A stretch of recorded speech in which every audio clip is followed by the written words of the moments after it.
im Zug, dass die sich nicht neben dir sitzen, weil du ein Ausländer bist. Da finde ich da Deutschland ein bisschen besser. Ich finde, das hat auch so ein bisschen was mit Respekt zu tun und das merken halt auch die Japaner. Das würde ich auch nicht machen in Deutschland.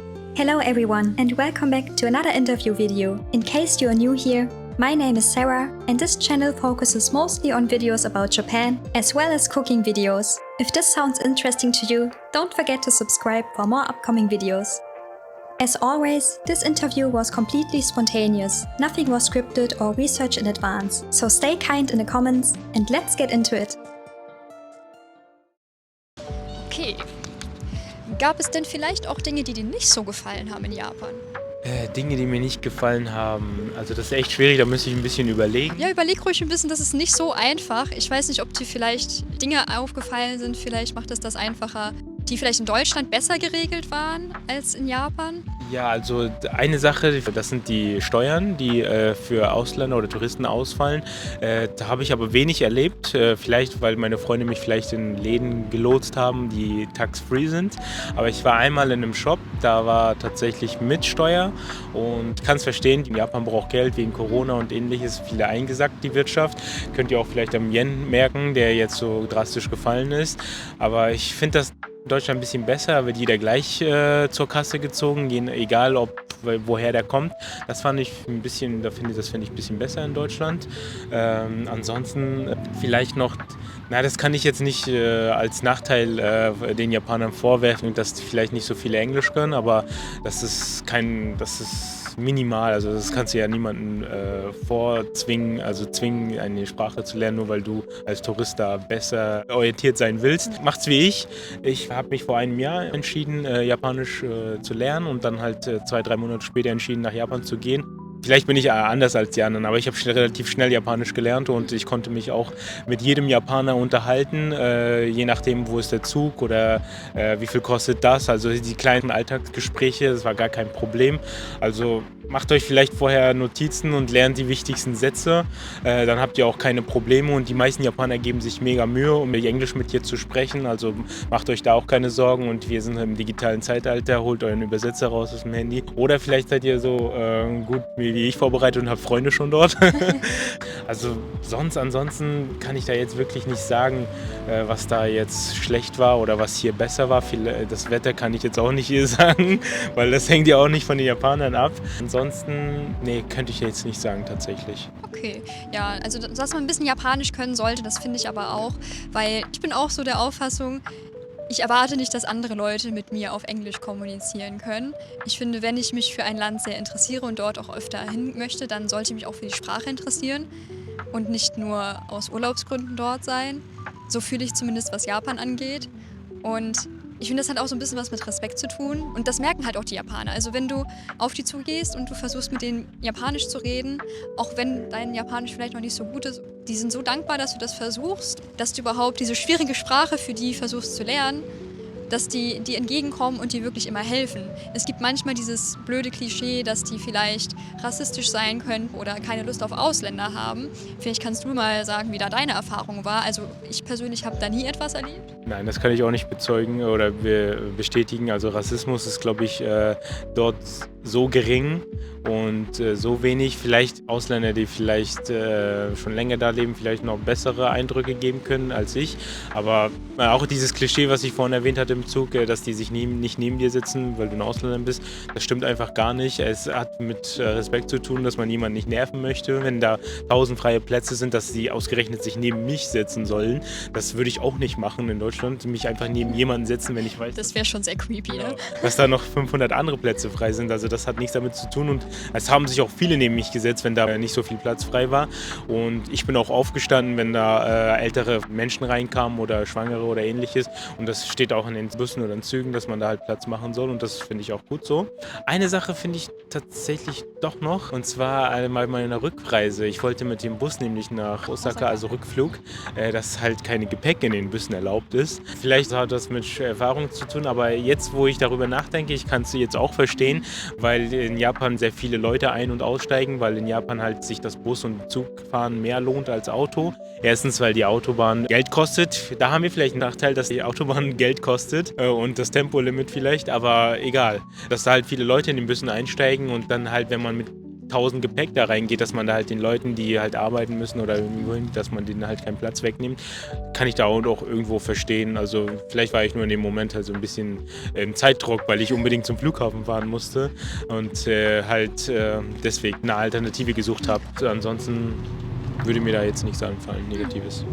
Ja, ich weiß nicht, vielleicht sollte man sich auch so ein bisschen vorbereiten, wenn man nach Japan möchte. Es gibt halt so ein paar, ja, unausgesprochene Regeln, die für alle klar sind, wie halt, dass man nicht mit dem Koffer unbedingt in den Bus einsteigen sollte. Das sind so Sachen, die weiß man nicht unbedingt, wenn man dort ankommt zum allerersten Mal. Und wenn man dann drin ist, dann ist es schon zu spät, dann fühlt man sich schon, oh Gott, ich mache hier was Illegales, das ist nicht erlaubt. Es ist auch nicht so, dass du dann rausgeworfen wirst, wenn du einen Koffer mit dabei hast. Aber man sollte vielleicht generell so ein bisschen auch darauf achten, wenn man vielleicht die Flugtickets auch bucht, dass man vielleicht so ein bisschen diese Rush-Hour-Zeiten einfach vermeidet. Auch wenn ihr jetzt mit dem Zug fahrt, wenn ihr zu einer Uhrzeit ankommt, wo unter der Woche ist und es ist Rush Hour, dann werdet ihr auch nicht im Zug glücklich sein in Tokio, glaubt mir.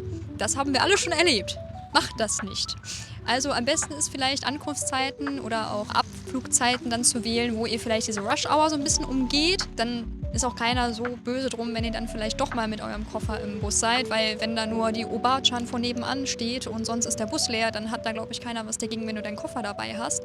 Oder wenn man halt sagt, okay, der Flug ist aber günstiger um diese Uhrzeit, dass man dann vielleicht dieses gesparte Geld dann eher nutzt, um sich ein Taxi dann zu bestellen. Oder fahrt einfach mit dem Zug und macht euch vorher schlau, wie man da hinkommt. Das empfehle ich jedem, dass man sich da ein bisschen schlau macht. Da finde ich da Deutschland ein bisschen besser, weil wir halt eher Nummern haben für unsere Züge und Busse, während die halt da eher die Stadtnamen als zum Beispiel die Hankyu-Linie oder die Karasuma-Line. Jemand, der kein Kanji oder Katakana, Hiragana lesen kann, dass da ein bisschen durcheinander kommt.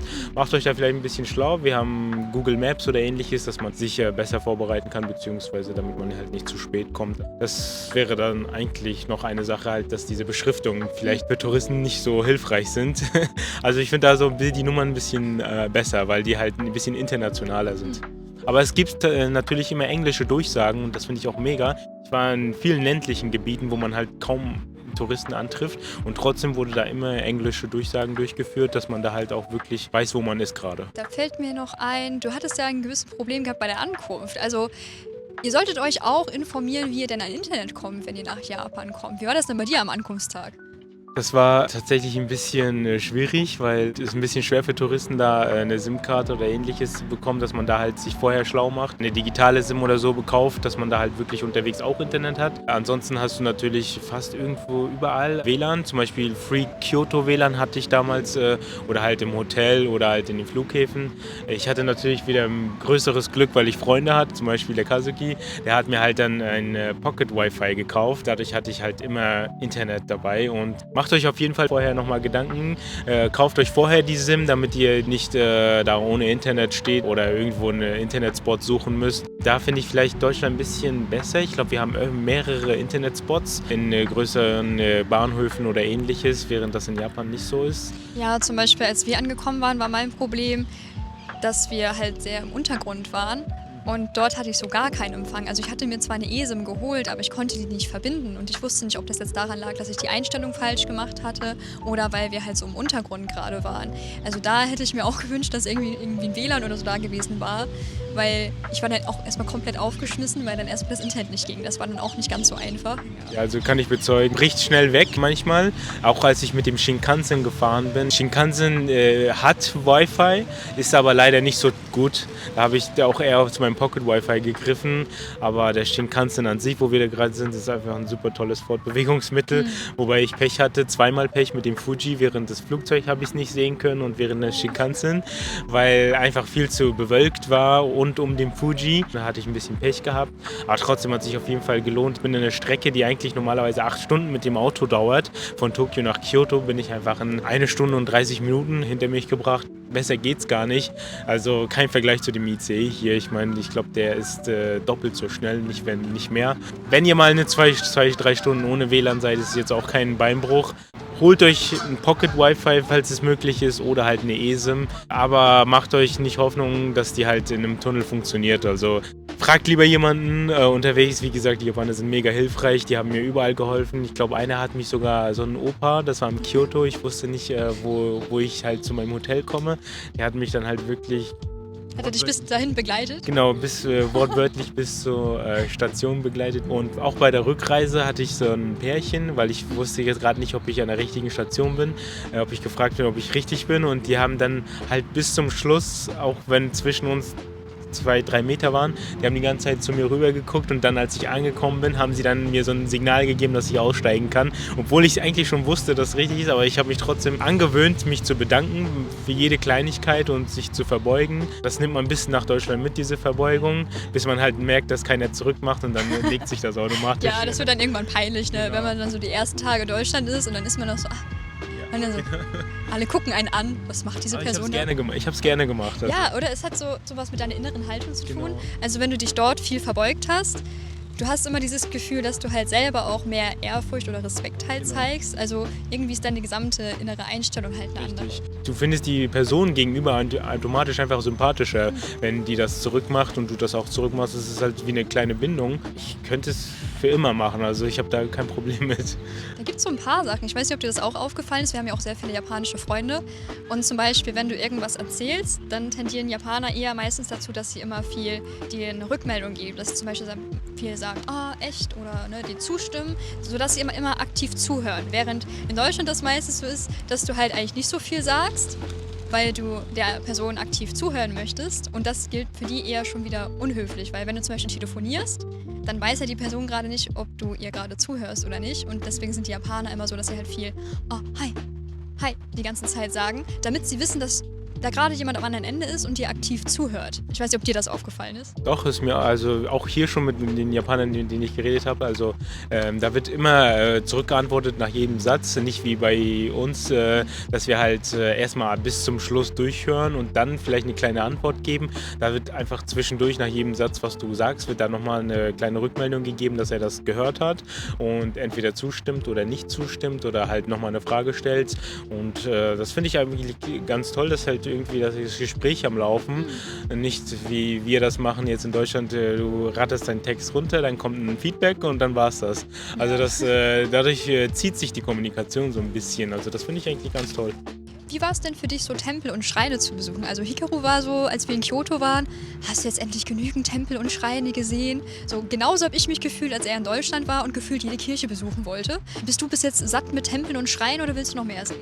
Also ich würde gerne noch mehr sehen. Also gefühlt in Kyoto habe ich jeden Tempel gesehen, weil wir einfach spontan entschieden haben, gehen wir jetzt dahin und hast du schon diesen Tempel gesehen, hast du schon diesen Tempel gesehen? Ich so, nein, lass hin. Die sind einfach, während du die Kirchen, ich weiß nicht, vielleicht ist es für die Japaner anders, aber für mich sieht jede Kirche gleich aus innen drin. Ja, das geht mir auch so. Und das ist auch irgendwie diese bedrückende Stille. Also du gehst da rein und du kannst jedes Husten hören von jedem, während du im Schrein halt, das ist erst immer draußen, Gelände ist genau belebt da. Du hörst immer, wie irgendjemand die Glocke da läutet zum Beten oder seine Yen-Münzen reinwirft. Also du hast immer diese Geräusche. Das heißt, du fühlst dich auch selber nicht irgendwie unwohl, wenn du jetzt irgendwo da langlaufst über den Kies und dann Geräusche auf dem Boden machst, während in der Kirche läufst du durch und denkst, oh Gott, atme ich zu laut? Huste ich muss niesen, was tue ich jetzt? Alle Leute werden mich angucken. Und das halt dann ja auch so in dem Gebäude, ne? Genau, also das kann ich auch bezeugen. Also vielleicht ist das für die Japaner genau das Gleiche, für sie alle gleich aussehen, aber ich finde die alles auch mega schön dekoriert. Jeder Tempel sieht anders aus und jeder Tempel ist auch für was anderes vorhergesehen. Zum Beispiel gab es viele Tempel, die ich gesehen habe, für Studenten, die für Prüfungsglück oder sowas gebetet haben oder sei es für Liebe. Ich glaube, ich war auch in den Schönheitstempel. Hast du da was mitgenommen? Ein bisschen Beauty? Ich tatsächlich nicht, da waren hauptsächlich wirklich nur Frauen dort. Also da betet man für ein schöneres Aussehen, glaube ich, so wie ich das richtig verstanden habe. Hat das irgendjemand von diesen Mädels dort nötig?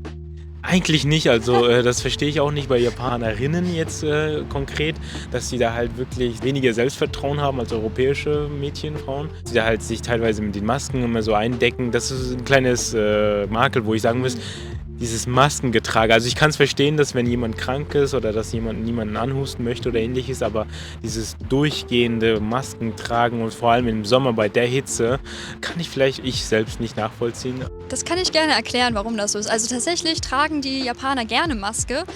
Aus verschiedenen Gründen. Also zum einen hat es im Frühling damit zu tun mit den Pollen. Sehr viele Japaner haben Heuschnupfen und dann läuft halt die Nase die ganze Zeit. Und es ist zum Beispiel unhöflich, sich in der Bahn oder im öffentlichen Raum die Nase zu putzen, weil du könntest ja andere Leute anstecken, falls du jetzt krank bist. Und das macht man einfach nicht. Also das ist okay, irgendwie versteckt in der Ecke zu machen im Badezimmer oder so. Aber wenn du keine Chance hast und du bist in der Bahn und du hältst dich da fest und bist in der Rush-Hour, dann kannst du dir ja nicht mal eben so die Nase da putzen. Deswegen ist da halt die Maske für die Leute angenehm. Die haben dann nicht irgendwie Angst, wenn dann die Nase irgendwie ein bisschen läuft und die halt die hochziehen, dass die Leute das alles sehen und hören halt so doll. Und zum anderen tatsächlich hat es auch was mit Schönheit zu tun. Denn die Japaner haben auch einen extremen Druck, dass sie geschminkt das Haus verlassen müssen. Also das finden auch sehr viele Japanerinnen hier in Deutschland angenehmer, dass es den Leuten hier relativ egal ist, wie du das Haus verlässt. Viele gewöhnen sich da auch um und sind ein bisschen legerer unterwegs und schminken sich weniger und das finden die auch sehr angenehm, dass nicht dieser gesellschaftliche Druck da so stark ist. In Japan ist halt sehr viel, es wird von dir erwartet, dass du immer top aussiehst. Und wenn du halt eine Maske trägst bis hierhin, dann musst du ja nur diesen Bereich hier schminken. Deswegen ist halt alles so seine Vor- und Nachteile. Ja, die Beauty-Standards, sage ich mal, sind da viel strenger als hier. Wobei das auch, glaube ich, aus Korea rüber geschwappt ist, dass die meisten einfach der Öffentlichkeit angenehmer auffallen wollen. Also da finde ich tatsächlich Deutschland oder andere europäische Länder da ein bisschen lockerer, was das angeht. Auch dieses, finde ich tatsächlich, mich persönlich macht das nichts aus, aber die Japaner sind halt mega schüchtern. Ich persönlich finde es cool, also finde ich schön, aber vielleicht ist es in meinen bestimmten Situationen nicht so praktisch, wenn man da halt nichts rausbekommt oder was wissen möchte und dann einfach zu schüchtern ist, um da halt eine Frage zu stellen. Diese Tabuthemen, die gibt es halt immer noch in Japan, über die man nicht redet. Ja, so Politik zum Beispiel. Also man versucht generell so Themen zu vermeiden im öffentlichen Raum, die halt eine schlechte Atmosphäre machen. Man möchte immer, wenn man in einer Gruppe ist, eine gute Atmosphäre haben. So, und wenn man halt über so kritische Themen wie Politik oder so redet, dann kann es immer sein, dass sich irgendjemand auf den Schlips getreten fühlt und dass es halt eher eine negative Aura mit sich führt. Und das versucht man immer so gut es geht zu vermeiden. Man möchte immer, dass die Harmonie gut da ist und eine gute Atmosphäre da ist. Also solche kritischen Themen, die bespricht man eher zu Hause mit der Familie und nicht mit irgendwelchen Freunden oder im öffentlichen Raum mit Fremden. Also das kann ich verstehen. Also ich persönlich finde es auch deprimierend, die ganze Zeit über Politik und Krieg oder irgendwas zu reden. Wenn ich mit meinen Freunden zusammen bin, dann möchte ich lieber über angenehme Themen reden, anstatt mir den Kopf zu zerbrechen, was gerade woanders stattfindet oder im eigenen Land. Also kann ich auf jeden Fall verstehen. Und was euch noch auffallen wird, was ein krasser Gegensatz zu Deutschland ist, es gibt keine Demonstrationen oder keine Streiks oder ähnliches. Einfach nur aus der Tatsache, wie ich das gehört habe, dass die Japaner es als sinnlos erachten, weil es einfach sowieso nach oben nicht durchdringt. Ja, meistens ist es halt so, wenn du wirklich unzufrieden bist, dann wechselst du halt den Job. Das ist auch in Japan ein bisschen einfacher meistens. Also da zählt halt mehr, dass du einen guten Universitätsabschluss zum Beispiel hast oder eine gute schulische Laufbahn, als dass du eine besondere Ausbildung hast. Also in Deutschland musst du halt für alles gefühlt eine Ausbildung haben und willst du in eine komplett andere Richtung gehen, dann musst du eine andere Ausbildung machen, bist wieder 3 Jahre quasi auf einem niedrigen Gehalt und kannst nicht so viel damit machen. Wenn du eine Wohnung hast und Familie hast, ist das extrem schwierig. Deswegen fühlen sich meistens die Leute halt gezwungen, in diesem einen Job zu bleiben. Und wer kennt es nicht, den deutschen Kassierer mit einer langen Miene, der jedem das Gefühl gibt, dass er diesen Job gerade nicht gerne macht. Du hast in Japan je erlebt, dass du das Gefühl hast, jemand hat wirklich keine Lust auf seinen Job? Nein, also auch wenn es innerlich so sein sollte, nach außen haben die das nie nach außen getragen. Die waren immer mit einem Lächeln und auch mega nett und freundlich, egal was für eine Stimmung die vielleicht innerlich haben. Und ich finde, das ist auch professioneller. Wenn ich angepisst bin auf der Arbeit oder gerade einen schlechten Tag habe, sollte ich das nicht an die Leute oder an meine Kunden auslassen und das finde ich auch super. Und ich wünschte, das wäre eigentlich überall so. Ja, das gehört halt einfach nicht in diesen Raum. Also ich finde dieses Private, dass man nicht die negativen Sachen nach außen trägt, sondern in sich behält, das wird halt auch auf der Arbeit gelebt. Natürlich sehen das auch manche negativ an, die meinen, ach, da werden die Leute unterdrückt oder dass dann halt vielleicht eher die Selbstmordrate höher wäre oder sonstiges. Aber ich finde auch, selbst wenn du nur ein aufgesetztes Lächeln hast, das macht ja auch was mit dir. Man sagt ja auch, selbst wenn du dich nicht danach fühlst und lächelst, das schüttet trotzdem positive Hormone aus für den Körper und das macht ja auch was mit dir selber. Also selbst vielleicht, wenn du in den Tag gestartet bist und dir ging es nicht gut, aber du bist gezwungen auf der Arbeit zu lächeln, vielleicht wird der Tag ja auch besser, vor allem wenn du immer von respektvollen Leuten umgeben bist, die halt nicht ein langes Gesicht dir zurückerwidern. Also hier in Deutschland ist es immer genau das Gegenteil. Also der Kassierer hat eine lange Fresse und dann hat halt der Kunde auch eine lange Fresse und dann haben einfach alle eine lange Fresse. So. Das stimmt. Also vielleicht, dass die Japaner das, wenn die einen schlechten Tag haben oder eine schlechte Erfahrung oder irgendwas gemacht haben, dass die das vielleicht aus sich kommen sollten und dann halt mit Freunden und Familie darüber reden, was halt noch nicht so geläufig ist in Japan und die halt ihre Probleme für sich behalten. und mit niemandem darüber reden. Das kann vielleicht ein Grund sein, warum so viele Japaner depressiv sind. Oder Viele sind auch einsam tatsächlich. Genau, Ne? Begriff Hikikomori, heißt ja. Hikikomori, dass die halt zu Hause sind. Das kennt man vielleicht aus Anime, diese Otakus, die halt dann halt zu Hause 24/7 sind und die ganze Zeit nur für sich sind. Das könnte vielleicht dazu führen, dass es halt vielleicht sowas weniger wird, wenn sie anfangen, darüber zu reden. Und du sagtest ja schon, dass die Japaner eher so ein bisschen schüchtern sind. Ihr werdet es eher nicht erleben als Ausländer, dass ihr vielleicht angesprochen werdet von Japanern. Das Problem ist ja auch für die, die wissen ja gar nicht, könnt ihr denn Japanisch sprechen. Und wenn die wissen, ihr Englisch ist nicht so gut, die wollen sich halt nicht blamieren. Also die werden euch nicht ansprechen. Seid ihr doch eher offen, wenn ihr wisst, ach, ich kann ein bisschen Japanisch, und redet die an. Ihr werdet merken, die meisten sind super froh, dass ihr die angesprochen habt, weil die sich für euch interessieren. Die wollen wissen, wo kommt ihr her, was macht ihr hier, lebt ihr hier, seid ihr Touristen. Die wollen euch Empfehlungen geben, die sind ja auch stolz auf ihr Land. Also habt keine Angst, die Leute anzusprechen. Ihr werdet eigentlich immer positive Erfahrungen haben. Hattest du vielleicht gute? Ja, definitiv. Vor allem in den ländlichen Gebieten, die sind dann nochmal eine Ecke glücklicher, wenn du die ansprichst, weil die halt noch weniger Kontakt mit Ausländern haben. Und ich habe mit den Besitzern eines Udons-Ladens immer geredet. Ihr werdet ganz oft erleben, dass da kleine Restaurants geführt werden von älteren Die älteren Leute sind so lieb und Ja. nett und freuen sich so über Touristen. Ja. Ich glaube, einmal, da war ich halt mit Kazuki und seinem Bruder im Udon-Restaurant, die halt von einer älteren Frau und ihrem Mann und ihrem Sohn betrieben wurde. Das war richtig klein, ich glaube nur 3 Tische drin.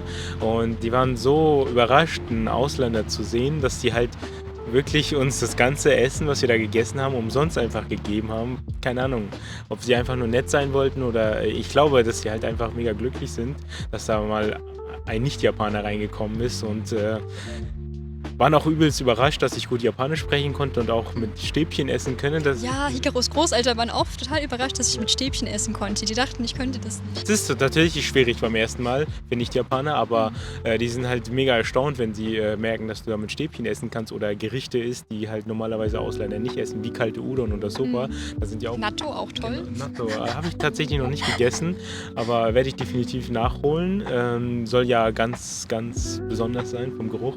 Besonders, das ist aber nett ausgedrückt. Ja, also fürs Video, ne? Werde ich auf jeden Fall nachholen. Also wie gesagt, die Japaner sind mega froh, wenn ihr sie ansprecht, auch wenn es nur Englisch ist. Die werden natürlich sich Mühe geben, um zu antworten. Und wenn es Japanisch sein sollte, umso mehr erstaunter sind sie und glücklicher. Wir können vielleicht auch mit einem weiteren Klischee noch aufräumen, vielleicht vom Ende. Es gibt ja manchmal dieses Klischee, dass Japaner sich tot arbeiten würden. War das dein Empfinden, dass sich irgendjemand tot gearbeitet hat? Also tot arbeiten jetzt nicht, aber tatsächlich viele, die ich da getroffen habe, die arbeiten schon sehr viel. Sogenannten Black Companies, wo du halt Überstunden machen musst und diese werden auch nicht bezahlt. Und so einen Freund habe ich auch unterwegs getroffen. Wir haben ihn während seiner Arbeitszeit getroffen. Er hat halt seinen Laptop mitgenommen und während wir uns mit ihm unterhalten und getroffen haben und durch Akihabara gegangen sind, hat er halt noch nebenbei am Laptop gearbeitet für eine Versicherungsfirma.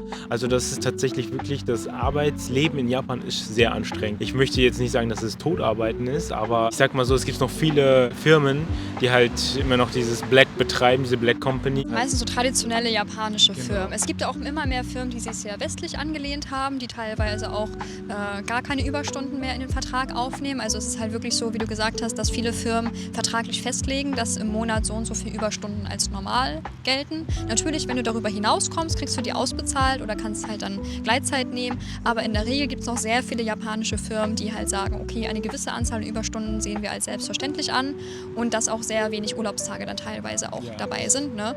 Dafür gibt es natürlich in Japan deutlich mehr Feiertage, muss man sagen, als in Deutschland. Und sollte ein Feiertag aufs Wochenende fallen, dann wird der immer montags nachgeholt. Ne? Also der ist dann auch wirklich reell da. Wenn er in Deutschland auf einen Sonntag fällt, dann sagen die Deutschen, oh, hast du halt Pech gehabt, ne? Hast du halt einen Feiertag weniger. Ne?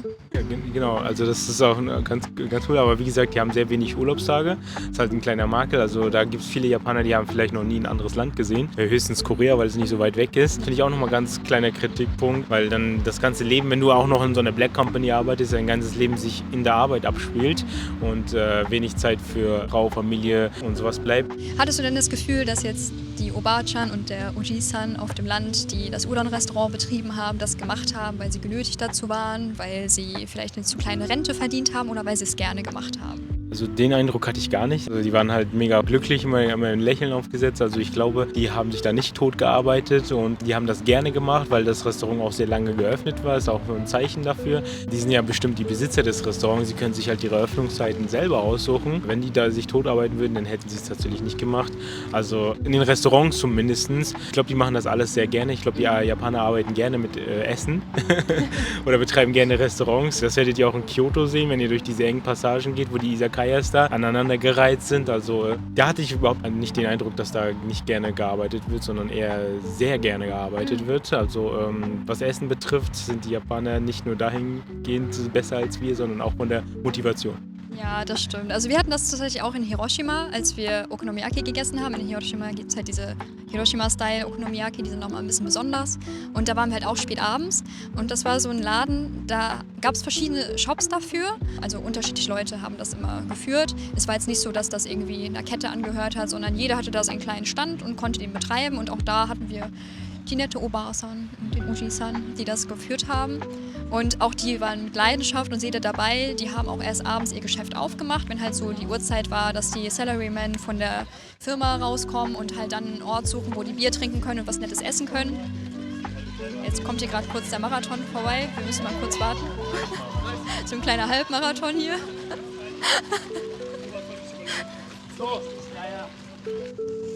Okay, sorry, der Marathon ist vorbei. Ja, die beiden haben das sehr, sehr gerne gemacht, das Pärchen. Da waren auch richtig Stammgäste, hat man halt gemerkt, die super froh waren und halt regelmäßig dorthin kamen. Und die haben dann auch zum Beispiel der Besitzerin einen Pfannenwender geschenkt mit Initialen drauf. Und sie hat sich so gefreut an dem Tag und das fand ich richtig süß, mit dabei zu sein. Wir mussten leider ein bisschen anstehen, da war ein bisschen viel los an dem Abend. Auch einige Touristen, die halt dort was essen wollten. Und die haben sich dann auch tausendmal bei uns entschuldigt, dass wir warten mussten. Ich sagte, nein, das ist für mich völlig selbstverständlich so. Für ein gutes Okonomiyaki warten wir auch gerne, das ist gar kein Problem. Und es war einfach eine richtig schöne Atmosphäre. Also die haben das definitiv nicht des Geldes wegen gemacht, sondern einfach im Alter, gut, wenn du keine Hobbys hast oder sonst was, dann ist es ja auch nett, etwas zu machen, wo du Freude bei empfindest. Wenn du für Leute was Leckeres kochen kannst, die dir genauso viel Dankbarkeit auch wieder zurückgeben, dann gehst du da auch gerne arbeiten mit einer anderen Einstellung. Ja. Ja, nicht wie hier, wo man sich halt einfach nur auf die Rente freut oder egal wie sie ausfällt. Aber da wird halt wirklich teilweise bis ins hohe Alter gearbeitet, sei es im eigenen Familienrestaurant oder woanders auch, also bis 80 oder teilweise 90 Jahre, also da hast du manchmal sehr ältere Menschen, wo der Enkel noch im Laden mithilft. Das hast du hier, glaube ich, sehr, sehr selten. Und wenn, dann sind diese Läden schon geschlossen oder ähnliches. Also das finde ich auch super toll. Also da wird da die ganze Familie so ein bisschen involviert so, oder hilft mit und werden halt auch nicht gezwungen und das merkst du auch. Und das finde ich auch mega, während hier halt so, ja, ich habe keine Lust da drauf und so. Also da ist das das Familiengemeinschaftsgefühl viel höher. Ich denke auch, viele wundern sich immer, ja, warum werden die Japaner so alt? Ich denke, wenn du so die innere Einstellung hast, dass du das, was du machst, und wir verbringen ja wirklich sehr, sehr viel Zeit in unserem Leben auf der Arbeit, wenn du das gerne machst und gerne zur Arbeit gehst und das selbst noch bis ins hohe Alter weitermachst, dann ist es ja auch so, dass du bis ins hohe Alter ein bisschen fitter bist, als wenn du danach zur Rente gehst und dich nur noch in deinen Sessel setzt und jeden Tag Fernsehen guckst mit einem Bierchen dabei, dann rafft es sich vielleicht ein bisschen eher hin, als wenn du noch ein bisschen aktiv bist im Alter, ne? Es hat auch definitiv was mit dem Essen zu tun. Und es hat auch was mit dem Essen zu tun, also kann man sehr empfehlen. Gemüse ist auf jeden Fall immer dabei, sei es in den Miso-Suppen oder als Beilage. Also auch bestimmt mega ein Grund dafür, warum die so alt werden. Und die essen natürlich viel Fisch und Reis und das ist auch mega gesund, als statt wir hier mit unserem frittierten Essen oder Tiefkühlessen. Also ich glaube, ich habe niemanden gesehen, der da Mikrowellenessen gegessen hat oder sei es eine Pizza oder sowas ähnliches. Vielleicht wird es in der Mikrowelle aufgewärmt, aber das ist auch schon alles Also dieses Tiefkühlessen hast du da sehr, sehr selten. Also da wird wirklich lieber gerne frisch gekocht oder zubereitet im Restaurant, statt irgendein frittiertes Zeug in die Mikrowelle zu schmeißen. Also finde ich auch vielleicht ein Grund. Übergewicht ist tatsächlich sehr gering, was überraschend ist bei dem ganzen vielen leckeren Essen. Aber was ich weiß, dass dort die Regel von dem Hara Hachibun existiert. Also das bedeutet 80% zu essen, also zu essen, bis man zufrieden ist und nicht darüber hinaus. So ist man auch ein bisschen netter zu seinem Körper und ich will immer auf Englisch sagen, aber ja, man vermeidet damit, dass man halt so Overeating betreibt. Ja, ich glaube, ihr alle hattet schon mal einen schlechten Tag beim All-You-Can-Eat-Dinner. Das ist absolut nicht gut für euren Körper. Macht lieber die 80%-Regel. Ja. Tatsächlich, ich habe 4 Kilo in Japan abgenommen, obwohl ich jeden Tag gegessen habe. Vielleicht natürlich bei mir, dass ich mich viel bewegt habe durch das ganze Wandern, aber auch, weil das Essen einfach so lecker war und ich nie das Bedürfnis hatte, mehr zu essen, als ich kann, wie ich das hier kenne. Ich weiß nicht, ob man hier irgendein Survival-Instinkt eintritt hier in Deutschland, aber das hatte ich dort tatsächlich nicht. Da habe ich auch meine 3 Mahlzeiten gegessen, aber nicht zu viel, also vielleicht auch die 80% automatisch eingehalten. Ja, und dadurch, dass es auch noch gesund war, also Abnehmen passiert da automatisch, da musst du nichts tracken wie hier. Dein Essen, das passiert einfach automatisch. Ja klar, wenn ihr jetzt natürlich jeden Tag in den Kombini geht und euch mehrere Melonpannen holt, dann kann es euch natürlich auch passieren, auch wenn ihr so viel laufen müsst und viele sehen wollt, dass ihr dann doch mal was zunehmt. Ja, also lieber die 80% einhalten. Ja, abschließend kann ich so sagen, vielen Dank fürs Zuschauen. Wenn ihr noch weitere Fragen habt, die wir vielleicht hier nicht erleuchtet haben, ihr könnt die gerne unten in die Kommentarbox reinschreiben, dann können wir die gerne beantworten. Ansonsten könnt ihr auch Vorschläge machen, was dann noch so andere zukünftige Interviews vielleicht bringen sollten, Themen, die man vielleicht auch noch ansprechen könnte. Wir sagen auf jeden Fall vielen Dank fürs Zuschauen und vielleicht bis zum nächsten Mal. Ja, und definitiv werde ich nächstes Jahr nochmal nach Japan fahren, vielleicht auch um dich zu besuchen.